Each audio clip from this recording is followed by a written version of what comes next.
Vamos a ponernos de pie, hermanos, y vamos a abrir la palabra en Lucas capítulo 19. Lucas capítulo 19, versículos del 28 al versículo 40. En los cuatro evangelios hay una diferencia de este relato que tiene que ver con lo que la gente llama la entrada triunfal a Jerusalén. Solamente Lucas y Marcos tienen algunas similitudes. Juan y Mateo lo ve desde diferente óptica, desde diferente lugar, pero en cada uno de los relatos hay mucho que aprender. Espero durante todo el día estar hablando de siempre el mismo evento, pero en diferente texto, y vamos a aprender ciertas cosas. Pero en esta mañana nos corresponde Lucas 19, versículo 28. Si lo tienen, díganme amén, por favor.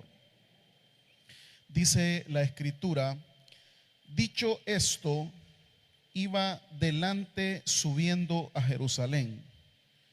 Y aconteció que llegando cerca de Betfagé y de Betania, al monte que se llama de los Olivos, envió dos de sus discípulos, diciendo: id a la aldea que la aldea de enfrente, y al entrar en ella hallaréis un pollino atado, en el cual ningún hombre ha montado jamás. Desatadlo y traedlo. Y si alguien os preguntare por qué lo desatáis, le responderéis así: porque el Señor lo necesita. Fueron los que habían sido enviados y hallaron como les dijo.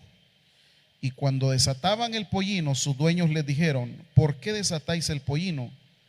Y ellos dijeron: porque el Señor lo necesita. Y lo trajeron a Jesús. Y habiendo echado sus mantos sobre el pollino, subieron a Jesús encima. Y a su paso tendían sus mantos por el camino.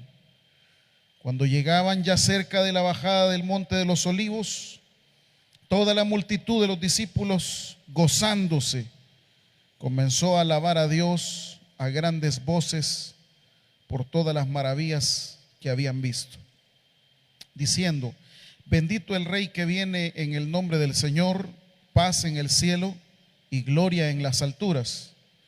Entonces algunos de los fariseos de entre la multitud le dijeron: Maestro, reprende a tus discípulos. Él respondiendo les dijo: os digo que si estos callaran, las piedras clamarían. Padre, esta mañana, Dios, un domingo que se le conoce como el Domingo de Ramos, damos inicio a la Semana Santa. Te pedimos, Señor, que nos ayudes a hacer un espacio en esta semana para aquel quien hace posible este momento de vacación para algunos, este momento de reflexión, este momento de consagración. Ahora, Señor, a través de la Escritura te pedimos que nos hables a nuestra vida, nos hagas un desafío propio, particular, para que podamos sacar el mejor o la mejor enseñanza para todos nosotros. En el nombre de Cristo Jesús te lo pedimos. Amén. Siéntense, amados hermanos.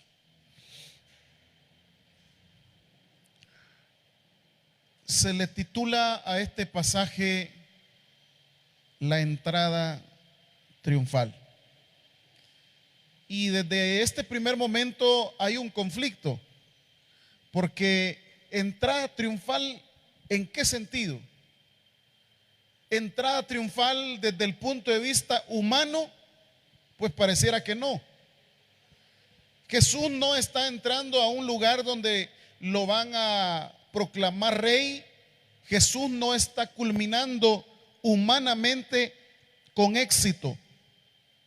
Es más, algunos se atreven a decir que este fue el inicio del fracaso humano del proyecto.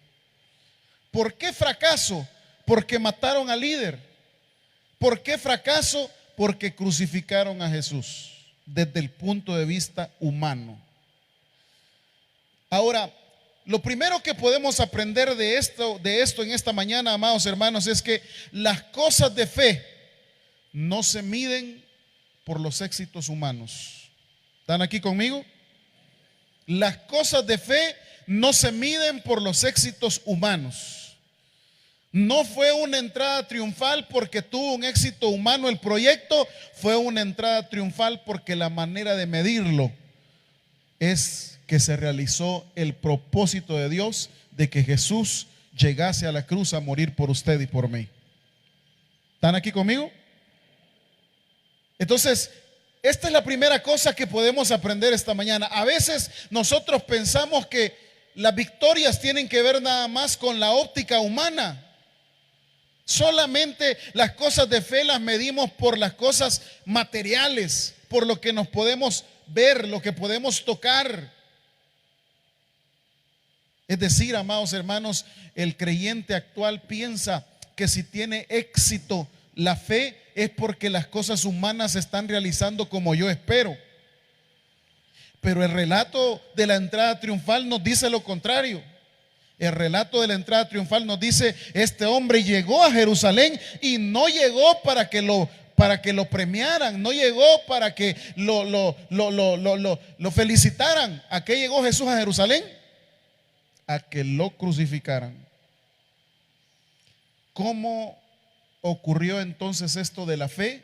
Desde el punto de vista humano fue un fracaso, pero desde el punto de vista divino Dios se glorificó en esa crucifixión, en esa muerte, en esa pasión, porque también resucitó de entre los muertos. Así que esto es lo primero que tenemos que decir. Hay un personaje que también nos deja una enseñanza maravillosa. Miren el versículo 30. Dice: diciendo, id a la aldea que está enfrente y al entrar en ella hallaréis. ¿Qué cosa dice que vamos a hallar? Un pollino atado. ¿Qué se esperaría de un rey en esta época? ¿Qué se esperaría del rey de los judíos, del salvador del mundo? ¿Qué se esperaría? Lo que menos esperaba la gente es que entrara en un burro. Los grandes emperadores entraban en su corcel. Los grandes emperadores llevaban su séquito de guardias. Es como que ahora nosotros dijésemos que el presidente va a venir aquí a Ciudad Delgado y va a venir en bicicleta o en motoneta. Solamente estoy queriendo actualizar esa relación. Jesús no pide una comitiva especial. Jesús no pide que le lleven el mejor corcel, aunque sí lo podía hacer porque su padre es el dueño del oro y de la plata del mundo. Aunque sí lo podía hacer porque tenía amistades con muchas posibilidades económicas. Jesús sí lo podía hacer. Sin embargo, ¿qué es lo que le pide a la gente acá en el versículo 30? Vayan y traigan un burro. ¿Sabe qué significa esto? ¿Y qué nos enseña? Que Dios comienza las cosas grandes con algo pequeño.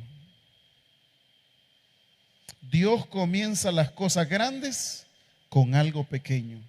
Por eso dice que el reino de los cielos es como el grano de mostaza, insignificante, algo que no tiene ninguna notoriedad, pero al final ese grano de mostaza germina y da frutos al 100%. ¿Por qué Jesús entra en un burro y no en un corcel? Para demostrarle a la humanidad que antes de la honra está la humillación. El éxito no es producto de la arrogancia, el éxito no es producto del hecho de creerme más. Antes del éxito está la humildad y el esfuerzo. Jesús no entró en un gran caballo. Jesús entró en un burro. Totalmente diferente a lo que la gente ve. Porque ¿sabe qué es lo que ve la gente? El exterior. ¿Sabe qué ve Dios? El interior y el corazón de los individuos. ¿Está aquí conmigo? Hay cosas en la vida grandes que Dios tiene para usted, pero que no van a comenzar con grandes situaciones. Las cosas que Dios tiene para usted a veces van a comenzar con algo tan pequeño, con algo tan pequeño, con algo tan insignificante. De esa manera es que Dios en el Evangelio de Lucas nos dice: así comenzó la salvación del mundo. No comenzó con el corcel conocido de esa época, no comenzó con la mejor comitiva, comenzó con un burrito insignificante. Jesús quiere, fíjese bien, Jesús no quiere imitar a los grandes líderes de su época. Jesús no quiere imitar a los grandes personajes de su época. Jesús quiere retroceder, porque en el Antiguo Testamento la manera de andar, ¿saben qué era? ¿Saben qué era en el Antiguo Testamento? En burro. Alguien le diría: Jesús, pero estás muy desactualizado. Jesús, necesitas actualizarte. No, Jesús tenía un propósito de montar ese burro. Y el propósito que tenía no era poder impactar a los demás desde el punto de vista de sentirse más que otros. Jesús no tenía como propósito que la gente lo adulase. No, Jesús tenía como propósito demostrar a la gente que con humildad es posible cualquier cosa. El mundo de hoy piensa de manera diferente. El mundo de hoy, mire, si en esta época nosotros tuviésemos la misma oportunidad de Jesús de entrar a Jerusalén, nosotros pidiésemos el mejor vehículo, el mejor auto, así como piden los grandes personajes públicos, los artistas. Necesito un carro blindado, necesito esto, necesito lo otro. Jesús dice: un burrito pidió. Hay otro mensaje, también está en el texto. Ya llevamos 2 mensajes de la entrada triunfal. Número 1, las cosas de la fe no se miden por los éxitos humanos. Número 2, Dios comienza lo grande con cosas pequeñas. Vamos al 37. Número 3, dice el 37: cuando llegaban ya cerca de la bajada del monte de los olivos, toda la multitud de los discípulos, subraya esa expresión que dice ahí. ¿Qué estaba haciendo la multitud? Gozándose. Ahora, ellos tienen un motivo de gozo. ¿Cuál es el motivo de gozo? Dice el 37: comenzó a alabar a Dios a grandes voces. ¿Y cuál es el motivo de su gozo? Por todas las maravillas que habían visto. El tercer mensaje que nos deja la entrada triunfal es: solamente alaba aquel que ha experimentado la misericordia y bondad de Dios. Solo aquel que está agradecido por las cosas que ha visto que Dios ha hecho en su vida. Yo estoy seguro que todos los que aquí estamos sentados, o por lo menos la mayoría, tenemos algo que agradecerle al Rey de Reyes y Señor de Señores. Yo estoy seguro que venir a una iglesia muy temprano en la mañana, lo que nos motiva es que nos venimos a gozar. ¿Y por qué nos venimos a gozar? Porque venimos a alabar a aquel que nos ha hecho tanto bien. ¿Quién entonces es el que no alaba? Aquel que no reconoce las bondades de Dios. ¿Quién es el que no viene a rendirle adoración a Dios? Aquel ingrato que, a pesar de todo lo bueno que Dios es en su vida, no reconoce que de Él viene toda bondad y misericordia. Nosotros esta mañana debemos aprender que entre más bueno es Dios con nosotros, más debemos de gozarnos en su presencia. Por eso venir a la iglesia, amados hermanos, a veces da un poco de pena ajena cuando hay personas que vienen a la iglesia molestas, personas que vienen a la iglesia enojados, personas que vienen a la iglesia amargados. Mire a su vecino y pregúntele cómo ha venido, por favor. Pregúntele, ¿cómo ha venido usted, hermano? ¿Sabe qué le va a contestar? Con sueño. Cuando yo vengo a la iglesia, debo de venir a gozarme en el Rey de Reyes y Señor de Señores.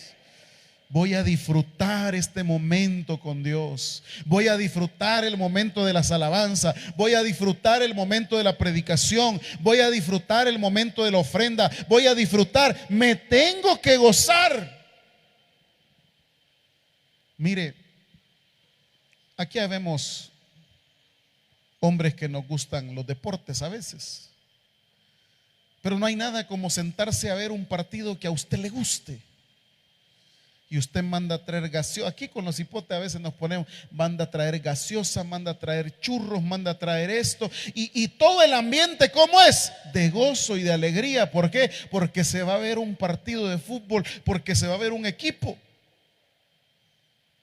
Y yo digo, y si así la gente se goza, y si así la gente se divierte, y si así la gente se siente tan tranquila, ¿cómo no poder gozarnos en aquel que hace posible que amanezcamos cada mañana? Amados, esta luz del sol que ahora nosotros vemos es por la bondad y misericordia de Dios. El aire que respiramos, el clima que tenemos, la comida que vamos a tener durante el día, es gracias al Señor. Por eso acá en el texto claramente dice en el 37, la multitud de los discípulos gozándose. Cuando usted recibe un milagro de Dios, tiene que gozarse. Cuando usted recibe una sanidad de Dios, tiene que gozarse. Cuando usted recibe un milagro de Dios para su vida, tiene que gozarse. Cuando usted amanece, debe de gozarse. Y venir a darle la alabanza y la gloria a aquel que le ha permitido gozarse. ¿Están todavía aquí conmigo? ¿Por qué la gente no se goza? ¿Por qué la gente no se alegra? ¿Por qué la gente a veces viene a la iglesia y viene así toda empurrada y amargada? Usted necesita gozarse. Porque a pesar de todos los problemas que usted tiene, a pesar de todas las enfermedades que usted tiene, Dios sigue sentado en su trono porque es el mismo de ayer, de hoy y por los siglos de los siglos.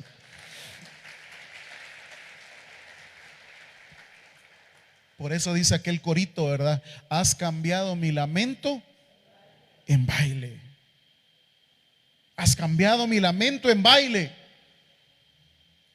Nuestra cultura, ¿sabe usted que la cultura latinoamericana, cuando oye sonidos, cuando oye música alegre, ahí va la patita? Usted ahí va en el microbús y aunque ande en ayuno, pero si comienza a sonar un estilo que le gusta, ahí comienza con la patilla, mire. Porque es la alegría. Porque es así nuestra cultura. Ahora, ¿y por qué estoy diciendo todo eso? Porque venir a la casa de Dios debe ser también producto de estar alegres, de estar regocijados. Mira, a mí casi no me gusta la música cristiana porque lastimosamente la mayor parte de música cristiana toda tiene que ver con lamento y con dolor. Casi no me gusta a mí por eso, porque todo es de depresión, y cansado del camino, y ya siento que me muero yo también. Ando cansado y ir cansado del camino, pero ese soy yo, usted sígala oyendo. Pero a mí no me gusta mucho porque todo es de tristeza, todo es de depresión y de morirse, que no. Yo soy más de alegría, más de gozo, más de júbilo. Porque el Señor no ha venido a mi corazón para que yo me deprima ni para que me muera. Él ha venido para darme vida, vida en abundancia y que me alegre todos los días. Gozándose. ¿Qué quiere decir entonces? Que si yo tengo a Dios en mi corazón, me tengo que gozar. Y mire, la alabanza y júbilo no tiene que ver con estilos o con tonos de alabanza, tiene que ver con el agradecimiento que brota de su corazón y de mi corazón. Con eso tiene que ver la alabanza. Con eso tiene que ver la alegría. ¿Tiene motivos usted de alabar a Dios? ¿Tiene motivos usted de agradecer a Dios? ¿Tiene motivos usted para estar gozoso? entonces demuéstreselo a Dios. ¿Quién le ha dicho que solo la iglesia sirve para venir a alabar a Dios? No, sirve su casa, sirve el transporte, sirve su auto para estar ahí alabando al Rey de Reyes y Señor de Señores. Lo importante es gozarse. Por eso es que cuando alguien dice, ay, fíjese que yo me siento depre ahorita, yo digo que el Señor se ha de sentir en el corazón una situación tan difícil, porque dice el Señor, mira, vos te sentís depre cuando yo te doy vida, cuando yo te doy trabajo, cuando yo te doy salud, cuando yo te doy tal cosa. Le estás poniendo atención a una cosa que no tenés cuando yo te he dado 99 cosas para las cuales gozarte. Le estás poniendo atención a lo que te falta cuando yo te puedo sacar una lista de todo lo que yo te he dado sin merecerlo. Porque todo lo que tenemos, amados hermanos, no lo merecemos, lo tenemos por la misericordia de Dios. ¿Cuál es el motivo de mi gozo? Cuando yo leí este pasaje y decía este texto, la multitud de discípulos gozándose comenzó a alabar a Dios. Si hay una de las cosas que hoy día carece la iglesia, es de la verdadera alabanza del cristiano. Si hay algo que hoy carece la iglesia, es del verdadero agradecimiento que le debemos a Dios. Sabe que somos tan desagradecidos que algunas veces ni siquiera testificamos de las bondades de Dios en nuestra vida. Somos tan desagradecidos que queremos a control remoto darle el honor que Dios merece. A control remoto. Hoy con la era digital y electrónica, ahí dice, no, sí, ya escuché mi culto desde la casa. Ya alabé a Dios por Facebook. Ya estuve en contacto con Dios por YouTube. No, amados hermanos. Dice Romanos que presentemos nuestro culto racional a Dios. Dice Hebreos que no dejemos de congregarnos como algunos tienen por costumbre. El Facebook no es para creyentes holgazanes. El Facebook es para gente que está enferma, que por algún motivo no pudo venir, pero por lo demás hay que venir a honrar y alabar al Rey de Reyes y Señor de Señores. Amén, iglesia. Se gozaron. ¿Cómo es mi vida hoy por hoy? ¿Me gozo en las cosas de Dios? ¿Me alegro en las cosas de Dios? ¿Me deleito en las cosas de Dios? Así como hay gente que viene amargada a la iglesia, también hay gente que viene alegre. Algunos se pasan de alegres, pero porque se gozan en la iglesia. El otro día hablaba con un chiquitito que quizás tendrá 7, 8 años, pero le encanta pasar en la iglesia. Le encanta pasar en la iglesia. Que dirá usted, pues sí, le encanta porque viene a jugar y lo que sea, pero se goza en la iglesia, fíjese. Se goza en la casa de Dios. Por eso el salmista escribía, una cosa he demandado a Jehová y esa buscaré, que esté yo en la casa de Jehová todos los días. Y aquellos que los traen a la fuerza, hermano. Porque hemos de decir, hay gente que viene a la fuerza a la iglesia. Le dice la mamá y le dice, yo viví eso. Dios en gloria tenga a mi padre, pero ese viejito me decía, si no vas a la iglesia, desgraciado, yo no te doy pisto para la semana. Y lo cumplía. Un día yo me le quedé porque jugaba la final Alemania-Argentina, Italia 90. Y me le escondí porque yo quería ver la final. Y yo dije, este viejito no se va a dar cuenta, dije yo. Y cuando llegó de regreso a la iglesia y me dice, váyame, ahora vamos a jugar vos y yo, me dijo, se sacó el cincho. No me dio ni un centavo para toda la semana de ir a la escuela. ¿Qué quiere decir? Que a mí me tocaba ir a la fuerza. Aquí hay varios jóvenes que ahí los tienen, ya ves, desgraciado. Pero gracias a Dios que con el tiempo yo aprendí que a la iglesia no hay que ir por obligación, a la iglesia hay que ir porque hay que agradecerle a Dios por lo bueno que es con nosotros. A la iglesia hay que ir gozándonos. Ya cuando usted tiene esa carga de ir a la iglesia, ya se vuelve eso una situación que a Dios no le agrada. Ya se vuelve eso una situación que Dios detesta. Si hay algo que yo he aprendido en este caminar cristiano, es que cuando yo hago las cosas hacia la fuerza, no. Hay gente que dice que trabaja bien bajo presión, pero cuando se trata de Dios, mire, si usted lo está haciendo a la fuerza, no lo haga. Yo aquí he dejado de venir a predicar, no porque no tenga, porque no tenga sermón, sino porque yo me siento oprimido y yo tengo que ir a predicar, pero no es el hecho de de hecho que tengo que gozarme. Y yo le he dicho a algunos pastores, miren, predique usted por favor, porque yo siento eso en mi corazón, de que la presión ya no es una alegría ni gozo, sino que ya es una responsabilidad y que hay que cumplir porque hay que cumplir, y así no le gusta a Dios. Porque dicen por ahí que a la fuerza ni la comida es buena. Ahí están los discípulos gozándose. ¿Por qué se gozan ellos? Dice aquí el versículo 37 al final. Por todas las maravillas que habían visto. Es decir, que uno de los motivos para que el creyente se goce es que comience a enumerar todo lo que Dios ha hecho por él. ¿Por qué no hace un listado usted? Un listado y una situación en la cual usted estipule ahí todo lo que Dios ha hecho por usted. Y se va a dar cuenta que hay miles de razones para darle la gloria al Rey de Reyes y Señor de Señores. Cuando usted es consciente que todo lo que tiene y todo lo que es por Dios, mire, hasta cultos le van a hacer falta para venir a darle las gracias a Dios y gozarse en Él. Cuando reconozca que Dios se lo ha dado todo. Sigamos con otra enseñanza que aquí aparece en este relato. Ya vimos la primera, que tenía que ver con que las cosas de fe no se miden por los éxitos humanos. Ya vimos la segunda, que lo grande comienza con cosas pequeñas. La tercera es, alaba solamente el que ha experimentado la bondad de Dios.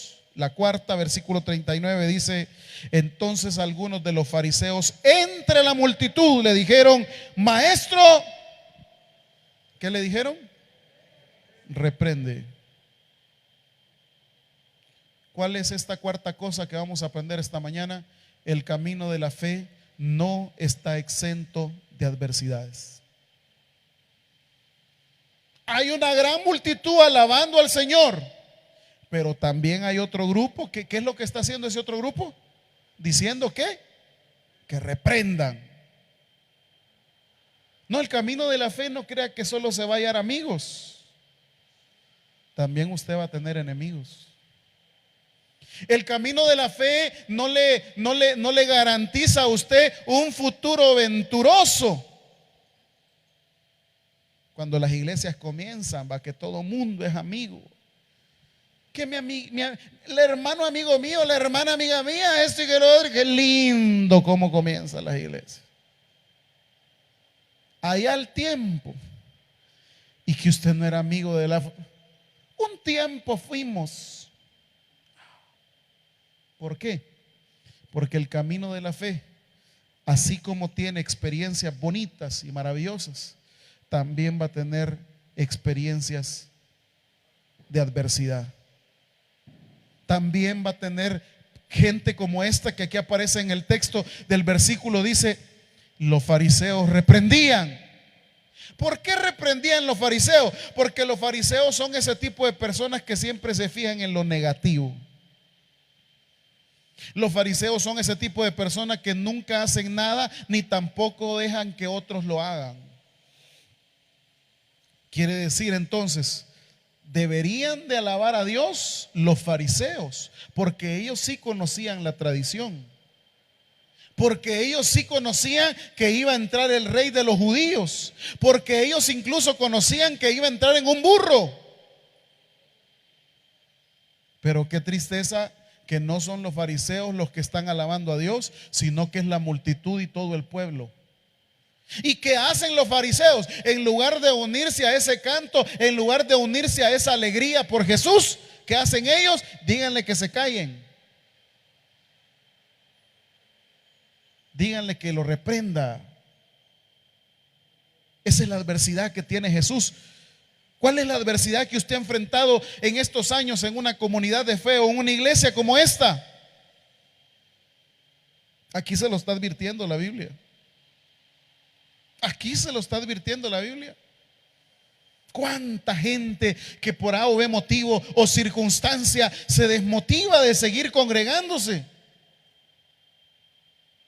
Y siempre es lo mismo, mire la gente que será unas 100 o 200 o 300 o 500 personas que yo he hablado más de alguna vez en mi vida. Mi hermanito, ¿y qué pasó? ¿Por qué ya no siguió oyendo? Ay, es que viera, pastor, el hermano.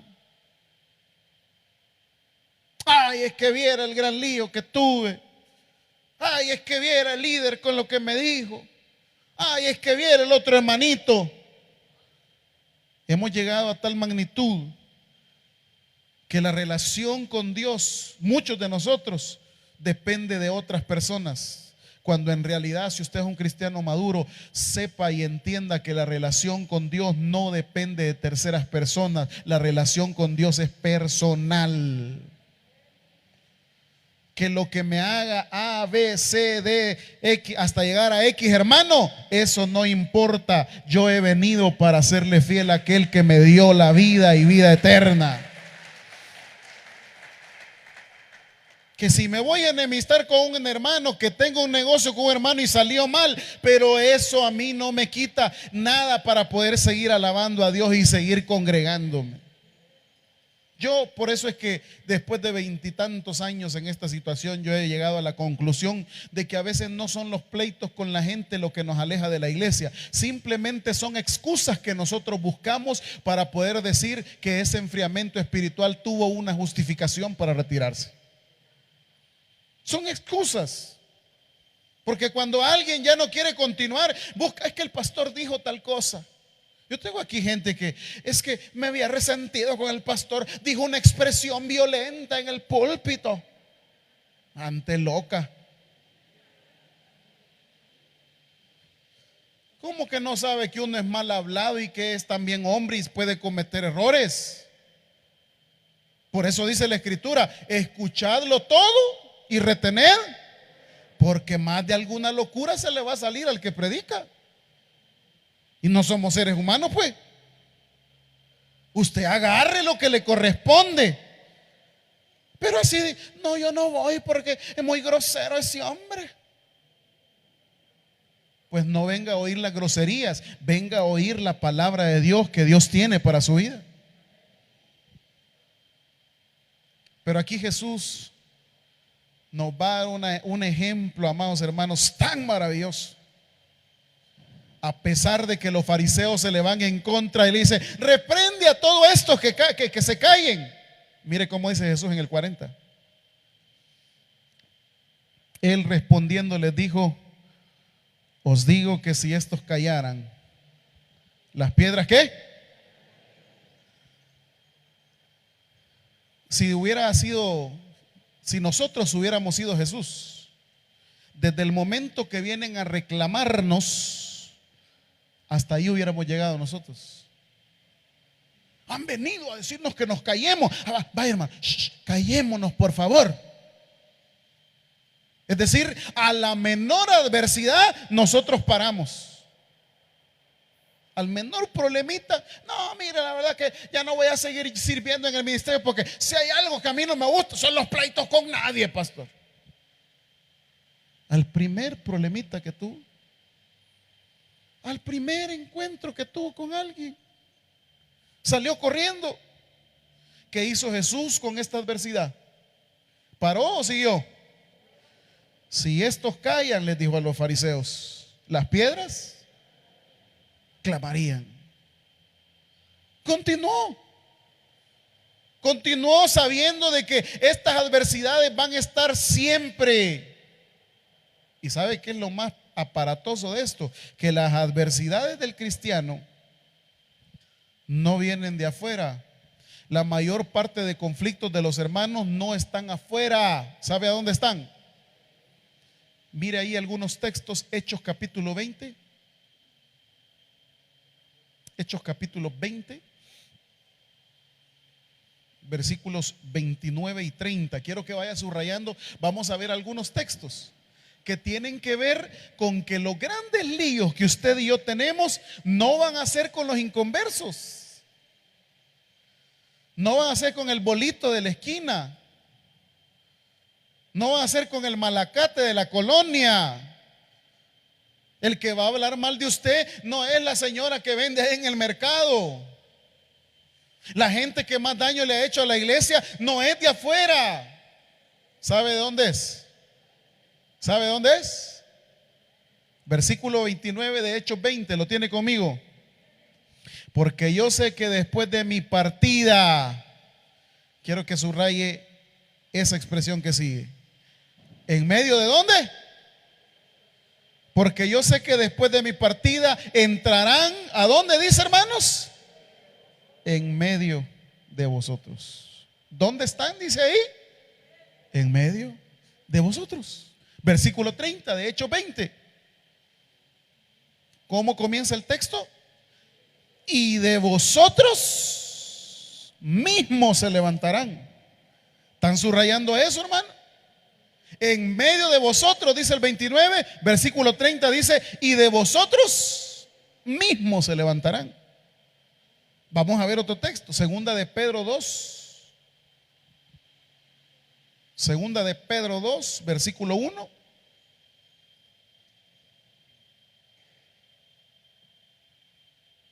Cuando lo tenga, dígame amén. Segunda de Pedro, capítulo 2, versículo 1.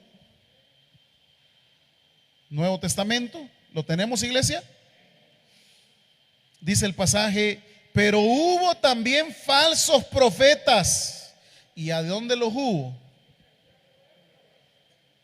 Entre vosotros, como habrá, entre el pueblo, perdón, como habrá entre vosotros. ¿De dónde van a salir los peores enemigos? A ver, contéstele usted. De entre vosotros. ¿De dónde va a salir el traidor? De entre el pueblo. Y el que entregó a Jesús eran de esos que estaban endemoniados en las plazas y en las calles. ¿De dónde salió? De los 12 que él tenía. ¿Está aprendiendo eso esta mañana, hermano? De entre los 12.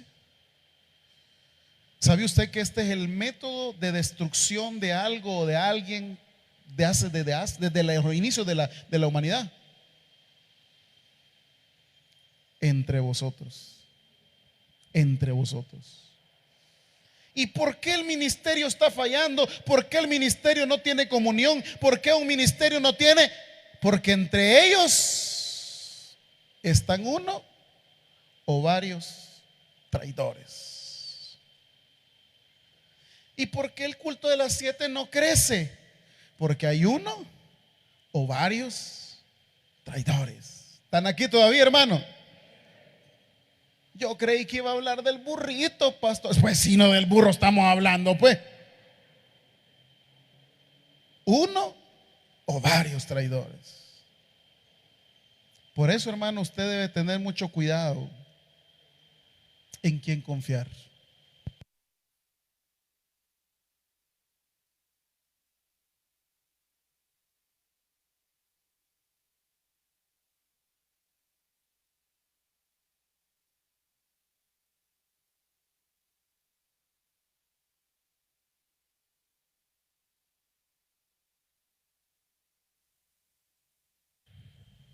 Uno, dos. Para que se dé cuenta. O sea, ahí está el principio. Hubo entre vosotros. ¿Quién está haciéndole la vida imposible al Señor en esta entrada triunfal? Los fariseos. Los del pueblo, entre la gente, entre la iglesia. Pablo ha dicho en Hechos, entre vosotros hay algunos. Segunda carta de Pedro, ahí hay otros. No, pastor, pero ese será el cansativo. Mateo 13. Mateo 13.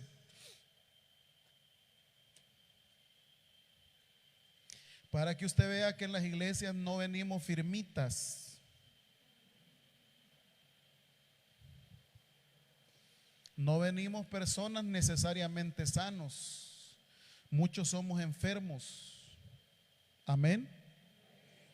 Muchos aún somos pecadores. Muchos aún somos chambrosos. Amén. ¿Qué dice Mateo 13, 24? Dice Mateo 13, 24. Le refirió otra parábola diciendo: el reino de los cielos es semejante a un hombre que sembró buena semilla en su campo. ¿Qué sembró el hombre? O sea, el problema no es la semilla. Versículo 25. Pero mientras dormían los hombres, vino su enemigo y sembró cizaña entre el trigo y se fue. Cuando salió la hierba y dio fruto, entonces apareció también. Vinieron entonces los siervos del padre de familia y le dijeron: Señor, ¿no sembraste buena semilla en tu campo? ¿De dónde pues tienes cizaña? Él le dijo: un enemigo ha hecho esto. Los siervos le dijeron: ¿quiere pues que vayamos y la arranquemos? Él les dijo: no, no sea que al arrancar la cizaña arranquéis también con ella el trigo. Dejad crecer juntamente lo uno y lo otro hasta la siega. Y al tiempo de la siega yo diré a los segadores: recoged primero la cizaña y atadla en manojos para quemarla, pero recoged el trigo de mi granero. ¿Qué nos dice esta parábola? Que siempre va a haber unida el trigo con la cizaña. Entonces, no nos admiremos si de momento aparece un hermanito cizañoso, porque ahí está. O nosotros mismos podemos ser la cizaña. Fíjese, 36. Voy a agotar el texto bíblico para poder dar mi último punto. Dice el 36 de Mateo 13, la interpretación. Entonces, despedida la gente, entró Jesús en la casa y acercándose a sus discípulos le dijeron: explícanos la parábola de la cizaña del campo. Respondiendo él les dijo: el que siembra la buena semilla es el Hijo del Hombre. El campo es el mundo. La buena semilla son los hijos del reino y la cizaña son los hijos del malo. El enemigo que la sembró es el diablo, la siega es el fin del siglo y los segadores son los ángeles. De entre vosotros, ¿qué podemos aprender en esta entrega triunfal? Que de entre nosotros también hay gente que nos puede hacer daño o nos está haciendo daño. Y esto siempre ha sido así, hermano. Yo hace muchos años, una de las oraciones que tenía con el Señor: Señor, desaparece a la gente chambrosa, Señor. Porque a veces por un comentario, porque mire, el problema es la cultura. La cultura del chambre es difícil erradicarla. Peor en las iglesias. Y las iglesias, es una de las cosas que más sufren, es los chambres de la gente que quiere meter cizaña entre unos y otros. No se ha dado cuenta lo que dijo el pastor. Y yo no he dicho nada, hermano. Viera lo que dijo el hermano de usted, pastor. Y ahí va el dundo. ¿Qué dijo? Hoy yo he aprendido a hacerme loco, por no decir otra palabra. Porque eso, en lugar de ayudarme, me va a enfermar. Y mi prioridad en la iglesia no es venir a oír chambre. Mi prioridad en la iglesia es venir a alabar al Señor Todopoderoso. Yo no entiendo si siempre se cree que después de los cultos de los domingos en las casas comienzan a hablar ahí. ¿Y viste a la hermana cómo llegó? Ese pelo de chiltota que tiene amarillo, wow. Y usted cree que no sabe. Sí se sabe, man. Y el pastor, yo creo que no durmió bien ese viejo, porque ahí llegó tirando pedradas. Así son las pláticas. Y mira, eso de limpieza, que quizás no hace limpieza en el templo, wow. y viste al otro hermano servidor que va de platicar todo el culto, ellos deberían de darle el ejemplo. Que es cierto, ¿va? Pero pero ahí estaba hablando en la casa. ¿Qué esperaría de la plática que llega a hacer a su casa? Puchica, qué bonita estuvo la palabra. Dios me habló a mí esto. No, pero se va a hacer, por eso se llama tacos al pastor. Porque a despedazar, puchica, mira, la silla que yo me senté, están nuevas, pero toda aguada. No, no es lo aguado, es su peso, hermano, por favor. Entonces, ¿pero de qué estoy hablando? De que entre nosotros siempre hay cosas que en lugar de ayudarnos a cumplir el propósito de Dios, nos desmotivan. Ahora, quiero terminar porque ya el tiempo se me fue. Quiero que subraye dos palabras ahí, en el texto. Versículo 28 es la primera frase que quiero que subraye. Dice el versículo 28, dicho esto, ¿qué dicen esas tres palabras que continúan? Iba adelante, ¿cómo? Subiendo. Ahora vaya al versículo 36, ¿qué dice? ¿Y qué dice? Y a su paso. Dos expresiones. Versículo 28, iba subiendo. Versículo 37, a su paso. ¿Qué nos enseñan estas dos palabras de Jesús? Que Jesús siempre avanza a pesar de todo. Jesús siempre avanza. A pesar de los fariseos, a pesar de los obstáculos, a pesar de todo. Iba subiendo a su paso. Nunca paró, nunca estuvo estático, siempre va caminando. ¿Para qué? Para darnos un ejemplo de que la vida cristiana debe de ser el caminar. El día que nosotros nos paramos o nos volvemos atrás, ese día no estamos cumpliendo la voluntad de Dios.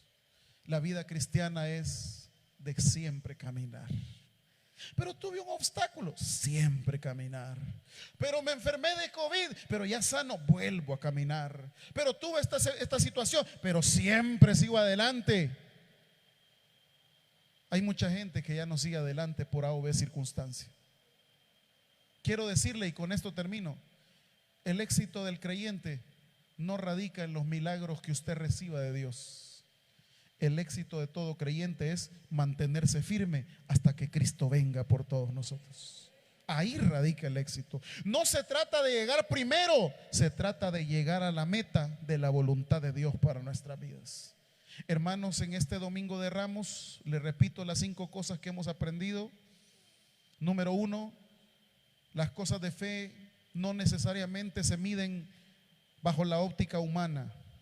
Número 2, cuando Jesús entra con el burro es para decirnos que lo grande siempre comienza con cosas pequeñas.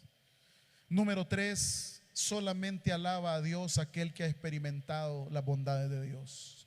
Número 4, en el camino de la fe siempre hay adversidades y personas que nos hacen desistir. Y eso siempre lo vamos a tener en medio de nosotros. Y número 5, finalmente, Jesús nos enseña a que hay que seguir caminando, hay que seguir caminando, hay que seguir caminando. ¿Hasta cuándo? Hasta que Cristo venga por usted y por mí. Vamos a orar en esta mañana. Padre, gracias te damos por tu palabra. Gracias, Señor, porque en el camino de la fe se nos presentan situaciones difíciles, obstáculos, adversidades, así como las tiene Jesús en esta entrada triunfal. Te pedimos de todo corazón, Señor, que nos ayude a seguir adelante. Que nos ayudes, a pesar de las adversidades, a seguir creyendo en ti. Esta mañana que se comienza la Semana Santa, que tengamos desde ya una disposición en el corazón para poder dedicarla a ti, Señor. Te pedimos también por aquellas personas que están acá. Si usted está acá y quisiera recibir a Cristo Jesús como su único y suficiente Salvador personal, ahí donde está, levante su mano. Póngase de pie. Este es el momento de recibir a Jesús en su corazón. ¿Habrá alguien en esta hora para poder aceptar a Cristo? Recíbale en su corazón. Dios tiene un plan maravilloso para su vida. Y en esta entrada triunfal, Jesús nos enseña que lo importante es comenzar ese sendero. Lo importante es comenzar ese camino. ¿Hay alguien en esta mañana que quiera recibir a Cristo? Esta es la oportunidad. Este es el momento para recibir a Jesús.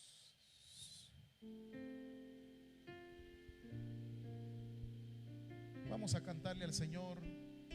Ven Espíritu, ven.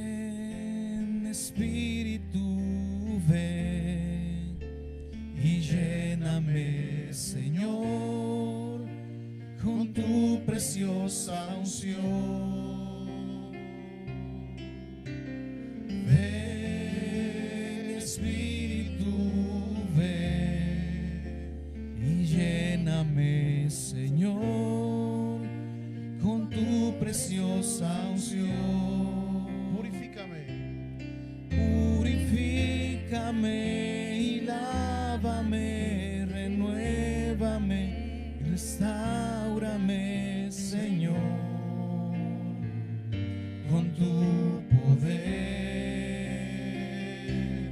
Purifícame y lávame, renuévame, restáurame, Señor. Te quiero conocer. Padre, gracias te damos en esta mañana por lo bueno que eres. Te pedimos, Señor, que bendigas el resto del día, que tu mano de misericordia esté con nosotros.